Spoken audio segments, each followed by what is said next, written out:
Hola chicos, bienvenidos a un nuevo video. Mi nombre es Igor Román, soy estudiante de medicina y en esta oportunidad les voy a estar enseñando un tema del curso de semiología. El tema es sobre la semiología de los ganglios linfáticos y sobre la mama, su examen físico y la anamnesis que tenemos que usar para el estudio de estos órganos. Bueno, en este caso he preparado este gráfico que podemos ver aquí. Así que podemos ver que lo dividí entre ganglios linfáticos y mama, ¿verdad? Así que, bueno, vamos a empezar por, bueno, lo más cortito, que es ganglios linfáticos, para acabarlo rápidamente.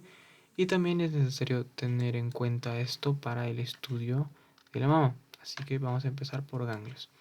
Tenemos que saber que los ganglios tienen tanto una actividad de filtración y una actividad en el sistema inmune. La actividad de filtración es de que el sistema linfático se encarga de devolver tanto el líquido sobrante y las proteínas sobrantes, por así decirlo, de nuestro sistema y devolverlos a la circulación. Y también de eso, justamente gracias a los ganglios, es que el sistema linfático cumple también un rol en el sistema inmune, en la protección de nuestro cuerpo.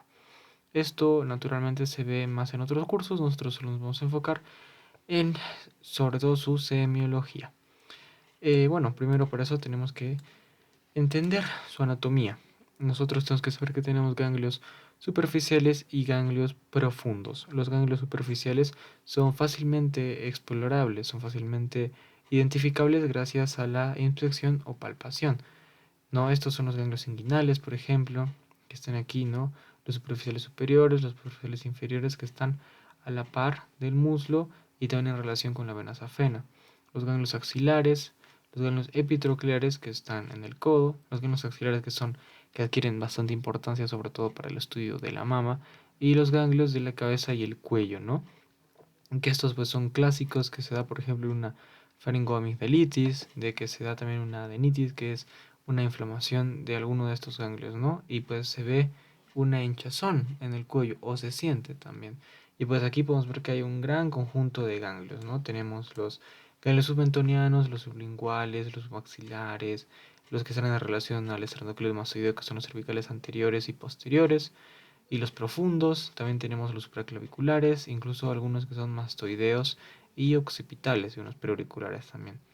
Así que esos son los ganglios superficiales que a la inspección y palpación, en caso de que estén inflamados, en caso de que estén crecidos, podemos llegar a percibirlos. También tenemos los ganglios profundos, ¿no? Que son aquellos que están en las cavidades viscerales, ¿no? Sobre todo en el tórax y en el abdomen. Por ejemplo, los ganglios del hilo pulmonar, los ganglios menelastínicos, los intraabdominales, los retroperitoneales y los pélvicos. Esos están en relación hacia nuestras vísceras, hacia nuestros órganos internos, así que estos no los vamos a poder evaluar mediante palpación o inspección. Así que bueno, ya sabiendo esto, vamos a entrar hacia su semiología. Para la semiología vamos a ver que nosotros vamos a usar dos de los cuatro estudios que se suele aplicar. No vamos a usar inspección y palpación. Los que no se suele usar aquí es la percusión y la auscultación. ¿Qué tenemos que ver en la inspección? Tenemos que ver que la piel que está sobre estos ganglios sea normal, ¿no? Por ejemplo, podemos ver en la primera imagen que aquí hay un edema y también un poco de rubor, ¿verdad? Esto podría indicar que los ganglios en esa zona podrían estar afectados. Así que nosotros tenemos que ver que la piel que esté encima de los ganglios no deba tener ningún tipo de alteración. Y también tenemos que observar, sobre todo comparando un lado con el otro para detectar asimetrías o masas visibles, ¿no? Un lado del cuello con el otro, detrás de la oreja, por ejemplo, y en las fosas supraclaviculares tenemos que ver que haya una simetría y en el caso de que haya una masa visible, entonces ahí ya estar pensando en alguna causa. Y también vamos a usar la palpación ganglionar, que esta es una maniobra que se usa, como podemos ver en esta imagen, donde solemos usar estos tres dedos o si no estos dos dedos para explorar, ¿no? Nosotros lo que vamos a hacer es presionar en las zonas en donde sabemos que están los ganglios, no es presionar buscando nada. Tenemos que presionar en las zonas donde conocemos que están los ganglios, ¿no? Sobre todo en estas de aquí y en las axilares. En esas zonas que ya conocemos en dónde están los ganglios, vamos a empezar a buscar en busca de los ganglios. Normalmente los ganglios son indoloros, no se deben sentir, no son fáciles de encontrar si están sanos y por eso es porque son muy pequeños, ¿no? Su forma y su tamaño tienen que ser menores que medio centímetro. Entonces no son fáciles de encontrar, ¿no? Si son ganglios sanos, no se deberían de sentir. Pero si es un ganglio crecido, ¿no? Que ya está empezando a crecer, entonces sí se puede sentir. Debe ser móvil, debe ser de consistencia también blanda. En el caso sea una consistencia dura, podríamos pensar en algún tipo de neoplasia. Normalmente son indoloros. En el caso de que haya sensibilidad, podría ser por una inflamación o una infección. Y todo eso nos va a orientar hacia un diagnóstico, ¿no? Casi siempre una afección de los ganglios. En el caso de que sea una neoplasia, pues sí, pues posiblemente sea un caso con un solo síntoma, ¿no? Que es la adenitis. Pero cuando se da gracias a una infección o una inflamación, casi siempre presenta otros síntomas, ¿no? Como la fiebre, etcétera. Así que esto también lo tenemos que relacionar junto con los otros síntomas que tengamos. Tenemos que tener en cuenta sobre todo esto, ¿no? Cuál es su forma y tamaño normal, cómo su stabilidad, su movilidad y su consistencia. Normales y anormales. Bueno, sabiendo esto, vamos a empezar con los ganglios linfáticos y mama. Perdón, vamos a continuar con mama. En el caso de mama, vamos a ver algunas patologías primero, ¿no? Como la galactorrea, la ginecomastia, el dolor mamario y el nódulo mamario. Y finalmente vamos a ver su semiología, ¿no? La anamnesis y el examen mamario. Vamos a primero conocer todo esto, sobre todo dando hincapié al nódulo mamario, para pasar a la semiología. Así que bueno, vamos a hablar de la galactorrea. La galactorrea, como se sabe y como su nombre lo dice, es una secreción que bota la mama, ¿no? Por el pezón. Pero esto se ve normalmente pues en las mujeres embarazadas, ¿no? Y eso es normal. Pero en el caso de una galactorrea se da cuando la mujer no es lactante ni está embarazada. Pues esto no es algo normal, ¿no? No es algo que se debería dar normalmente. Y casi siempre, la mayoría de veces, la causa es una hiperprolactinemia. ¿Esto qué quiere decir? Que hay un exceso de la hormona prolactina, lo que va a causar una hiperestimulación en las glándulas mamarias y eso va a causar que haya esa secreción de las glándulas. Pero la hiperprolactinemia no viene sola, ¿no? Puede provocar galactorrea, oligomenorrea e infertilidad. Así que es un caso hormonal que tenemos que tener en cuenta, ¿no? Aquí tenemos su etiología, ¿no?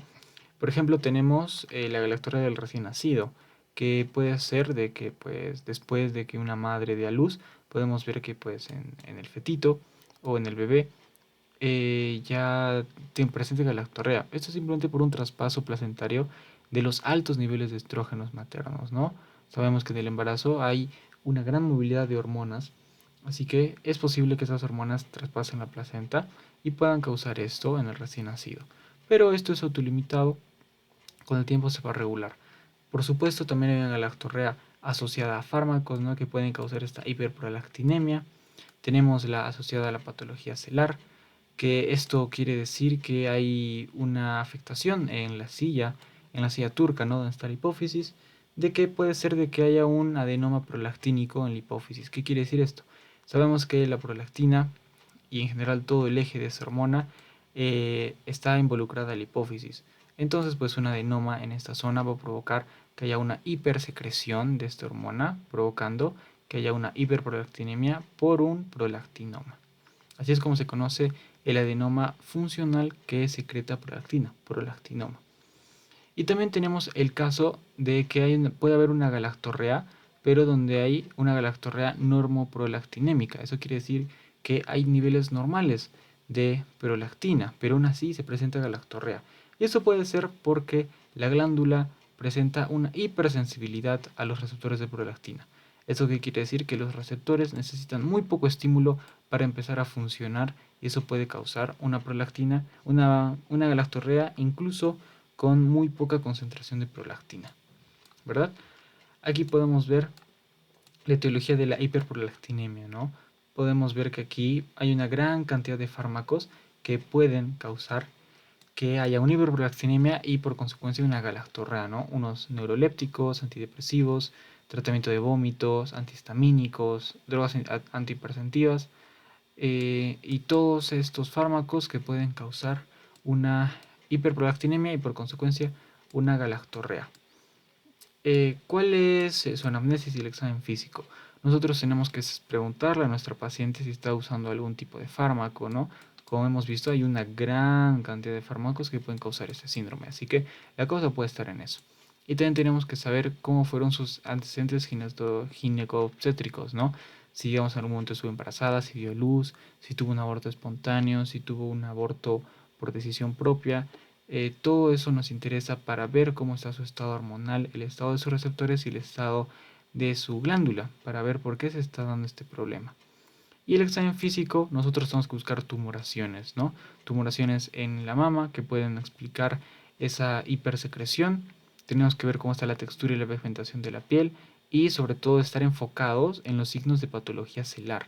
O sea, eso tiene que ver un poco más con neurología, ¿no? Ya que un tumor en la silla turca no solo va a causar una hiperprolactinemia, sino va a causar también otros síntomas, ¿no? Por la compresión, por ejemplo, de órganos adyacentes, etcétera. Entonces tenemos que estar muy atentos a los signos de patología celular, de que en varios casos es el origen de la hiperprolactinemia. Pero por supuesto, también tenemos que estar atentos a los fármacos y a la fisiología, ¿no? Porque esto incluso podría ser previo a un embarazo, de la cual la paciente no podría tener idea. Así que también hay que estar atentos a eso. La ginecomastia es el segundo síndrome que vamos a ver, de que es el aumento de la glándula mamaria en el hombre. Como nosotros sabemos, la glándula mamaria en el hombre está atrofiada, no funciona y simplemente está ahí porque en el desarrollo embrionario todos empezamos, por así decirlo, siendo mujeres. Todos, todos, todos, todos. Nuestro cuerpo, la estructura esencial es la estructura femenina. Y gracias a una estimulación de la testosterona es que el cuerpo empieza a cambiar hacia el género masculino. Y obviamente esta estimulación de la testosterona nace del cromosoma Y, ¿verdad? En caso no haya cromosoma Y, las moléculas dicen, bueno, entonces sí es el caso de una mujer, entonces voy a seguir mi camino que ya tenía planeado. En cambio, en el caso del cromosoma Y, dice, bueno, hay testosterona, entonces corto aquí mi camino de desarrollo para mujer y empiezo a desarrollarme como varón. Y así es como pasa. Por eso la glándula mamaria nunca va a desaparecer, porque claro, es un órgano que no se usa, entonces pues muchas personas y muchas teorías, según varias teorías, ¿no? Se dice de que si un órgano no se usa, debería desaparecer, pero este jamás va a desaparecer, por más que no se use, si tiene una explicación embriológica. Pero bueno, es completamente raro que esta glándula crezca, ¿no? Debería mantenerse atrofiada. Y puede crecer por diferentes formas, ¿no? Una ginecomastia fisiológica, una ginecomastia patológica.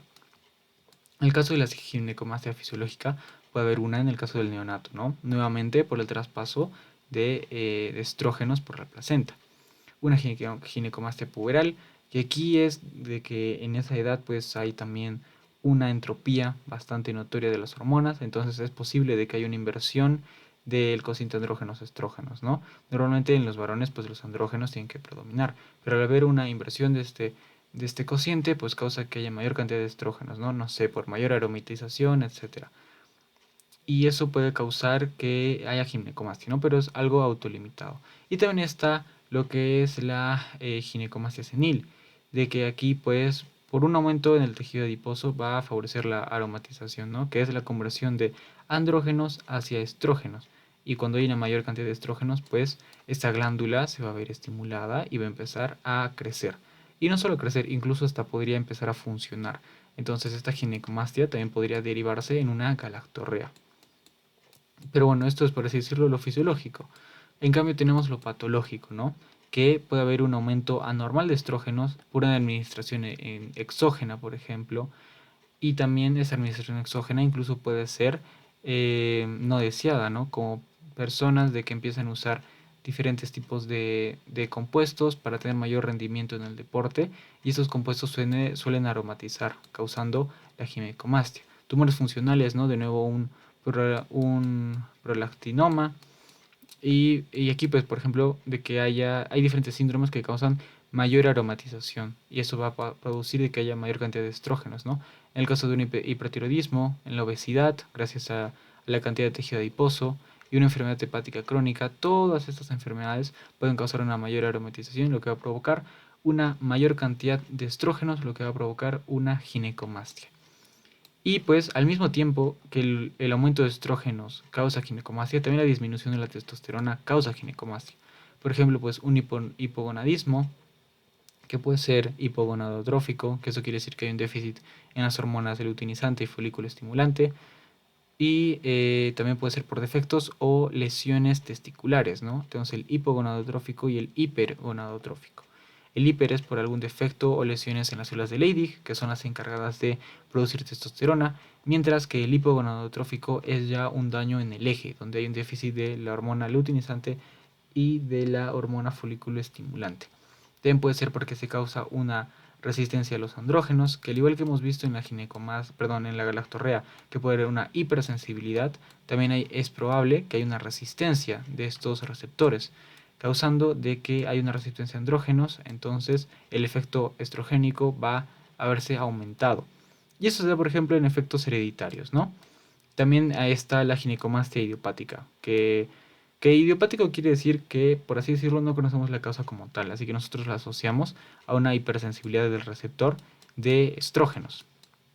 Y obviamente también puede haber una ginecomastia medicamentosa, ¿no? Que aquí podemos ver que también hay bastantes nombres de fármacos que pueden estar asociados a causar ginecomastia. Pues obviamente estrógenos, espirulactona, estos pues van a ser los principales en causar ginecomastia, pero hay otros, ¿no? Como el ketoconazol, la hormona de crecimiento, la gonadotropina coriónica humana, análogos de la hormona liberadora de gonadotropina, antiandrógenos, inhibidores de la 5-alfa reductasa, todos estos fármacos que, como podemos ver, la mayoría, como la hormona de crecimiento o la gonadotropina coriónica humana, estos se usan también para un mayor rendimiento en los deportes.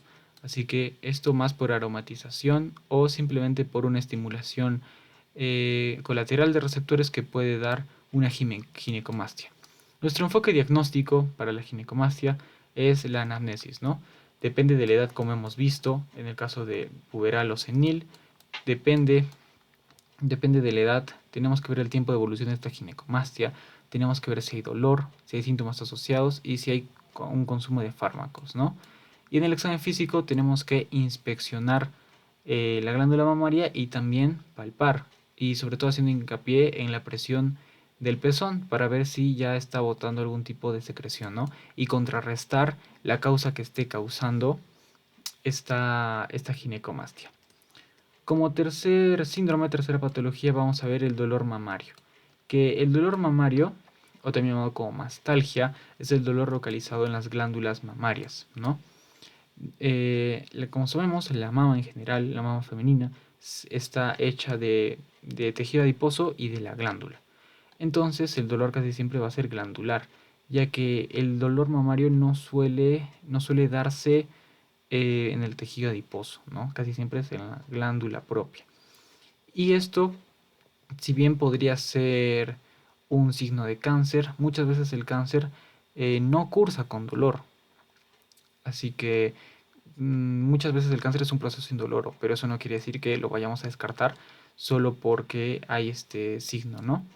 Nosotros tenemos que excluir el dolor de origen y extramamario. Eso quiere decir una mialgia, por ejemplo, una causa por herpes, ¿no? Una neuralgia herpética, una costocondritis, ¿no? Una inflamación, por ejemplo, en el esternón o en las costillas. Tenemos que ver esas causas que podrían estar causando la mastalgia.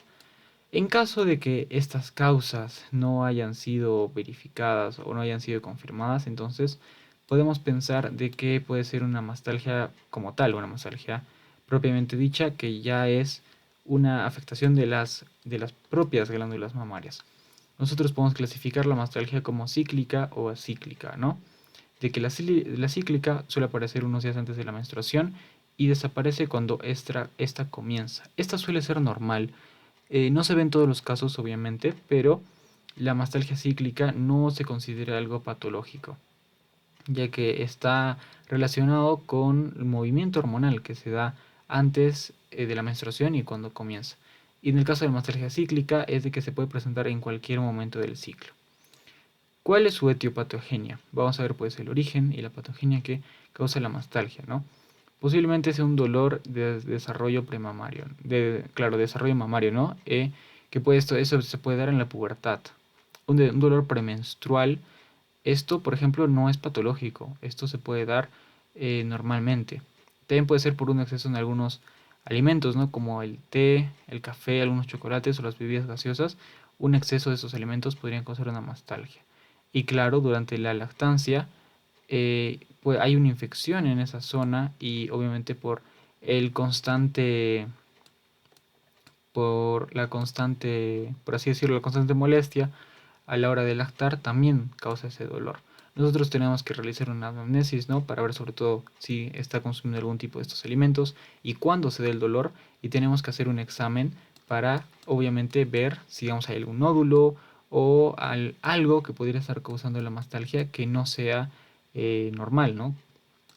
Y bueno, ahora vamos a ver el nódulo mamario. Como hemos visto, estos están relacionados, ¿no? Si bien muchas veces un cáncer no cursa con dolor, como dije, no podemos descartar que haya uno. Así que bueno, vamos a ver el nódulo mamario. Simplemente es un nódulo en la mama, ¿no? Su etopatogenia es que muchas veces es benigna, ¿no? Como el caso de un fibroadenoma, o algún quiste, o algún gactalocele. Eso simplemente es pues como un acúmulo de tejido, perdón, de secreción eh, de galactosa, ¿no? Galactorrea. Y también puede ser la expresión de cáncer de mama. Claro, el nódulo de la mama puede ser o benigno o maligno, ¿no? Claro que muchas veces suele ser benigno, ¿no? Como en el caso de un fibroadenoma, que también es bastante común. Y nosotros tenemos que, después de la anamnesis y del examen físico, tenemos que pensar en usar una ecografía mamaria, una mamografía, e incluso para asegurarnos una punción o una biopsia, ¿no? Que aquí ya podemos descartar la naturaleza de ese tumor y ver si es maligno o benigno. Y aquí podemos ver que dependiendo si un nódulo es benigno o maligno, va a tener diferentes características, ¿no? Nosotros a la hora del examen físico, como vamos a ver en un momento, podemos reconocer este nódulo, ¿no? Y si tiene bordes regulares, pues podría ser uno benigno. Si tiene bordes irregulares, indefinidos, podría ser uno maligno. La consistencia del nódulo, si suele ser un poco elástica, entonces podríamos pensar que es benigno, tiene que ser más móvil de lo normal, no debe tener alteraciones en la piel. En cambio, el maligno todo lo contrario, es de consistencia dura, no es nada móvil, está completamente adherido, incluso puede afectar la movilidad de la propia mama y también tiene que haber alteraciones en la piel, puede causar una retracción de la piel, un engrosamiento, retracción del pezón y esto ya es parte de su malignidad, ¿no? Ya está invadiendo el tejido. Y bueno, con estos conocimientos vamos a ver la semiología del estudio de la mama. Primero, obviamente, siempre vamos a empezar con una anamnesis, ¿no? Donde vamos a ver sus antecedentes ginecológicos, obstétricos y familiares. En el caso de los antecedentes ginecológicos, tenemos que ver cómo es su historia menstrual, ¿no? Si sus periodos son regulares o son suprairregulares, cómo cursa durante esos periodos, cómo suele sentirse, si hay dolor, no hay dolor. Tenemos que ver si empezó a usar anticonceptivos recientemente o de larga data o no está usando. Y tenemos que ver si tuvo alguna enfermedad ginecológica previa. También en los antecedentes obstétricos tenemos que ver si tuvo embarazos, su evolución, su finalización y si hubo complicaciones en esos embarazos. Y obviamente los antecedentes familiares, ¿no? Si hubo algún familiar con la patología. Sabemos que pues, el cáncer de mama tiene un alto componente genético, así que también es muy importante saber los antecedentes familiares. Y bueno, ahora con el examen mamario vamos a ver que nosotros pues no vamos a usar en este caso ni la percusión ni la auscultación, vamos a usar la inspección y la palpación. En la inspección, ¿qué vamos a ver? Nosotros vamos a ver a la paciente en tres posiciones. Es importante ver esto, ¿no? Porque nos tenemos que fijar primero en la simetría de las mamas, en la la forma, tenemos que ver cómo está la piel, tenemos que ver el estado general, ¿no? Las características. Y por eso va a haber diferentes posiciones en las que vamos a evaluar al paciente. Primero los brazos al lado del cuerpo, completamente pegados, después los brazos por encima de la cabeza y después con las manos en la cintura, haciendo los codos hacia adelante, ¿no? Esto es Por ejemplo, se parece a una pose de fisicoculturismo llamada extensión dorsal, ¿no? Ahí vamos a hacer que la paciente haga una extensión dorsal para también evaluar la axila, ¿no? Que como sabemos, aquí también hay gran cantidad de ganglios donde podría empezar a crecer el nódulo, ya sea benigno o maligno. Y bueno, ya viendo esto, posiblemente hayamos notado cambios, hayamos notado variaciones o no, vamos a recurrir a la palpación. Obviamente para todo este examen tenemos que mantener la privacidad de la paciente, tenemos que hacerla sentir segura y no tenemos que incomodarla en ningún momento. Así que si hay alguna enfermera o alguien que nos pueda acompañar durante este examen para que no estemos solos o solas con la paciente, sería lo más adecuado. En el caso de la palpación, nosotros vamos a hacer también lo que es el examen mamario, ¿no? Al igual que en el examen ganglionar, podemos ocupar estos 3 dedos o estos 2 dedos. O bueno, también estos dos, si depende de las preferencias. Nosotros lo que vamos a hacer es presionar suavemente las zonas, ¿no? O también podríamos pellizcar en la zona axilar, buscando algún nódulo. Primero vamos a empezar por las fosas supraclaviculares, ¿no? Buscando algún nódulo, alguna tumoración, después a las regiones axilares en donde podemos pellizcar o también buscar presionando con los dedos, ¿no? Con las yemas de los dedos. También podemos hacer los movimientos circulares para ver si hay algún nódulo. Y después de eso, para evaluar a la mama como tal, vamos a pedir a la paciente que se eche y ponga las manos en la nuca, de esta forma. Y después de eso, nosotros vamos a presionar la mama por todo el contorno para ver si encontramos algún nódulo, ¿no? Y también tenemos que comprimir el pezón para detectar alguna secreción. En el caso de encontrar alguna tumoración, nosotros tenemos que determinar en dónde está esa tumoración. Para eso nosotros tenemos este esquema, ¿no? De que tenemos los cuadrantes, el superior interno, superior externo e inferior interno. Y también tenemos lo que se conoce como la cola de Spence, ¿no? Que es como esa zona de proyección que se acerca a la zona axilar. Y también nosotros podemos limitar por hora, ¿no? En el caso de que haya un tumor por aquí serían las 2 en punto, la 1, 2, 3 y así, como si fuera un reloj de 12 horas, podemos ubicar la ubicación de la tumoración. Y como ya hemos visto, depende de las características de la tumoración que vamos a consultar algunos otros estudios, ¿no? A pesar de que sintamos un nódulo con bordes regulares, que se mueva y todo eso, siempre es bueno asegurarnos, así que no estaría mal pedir una mamografía. Y bueno, esto es todo. Esto es el estudio de los ganglios linfáticos y de la mama, haciendo hincapié en de que en este tipo de estudios no vamos a usar ni la percusión ni la auscultación. Nos vamos a fijar más en la inspección y la palpación. Bueno chicos, esto es todo por hoy. Voy a dejar el Canva, este gráfico, en la descripción. Si quieren que vea algún otro tema de algún otro curso, me lo pueden decir. Y bueno, nos vemos en el próximo video. Hasta luego.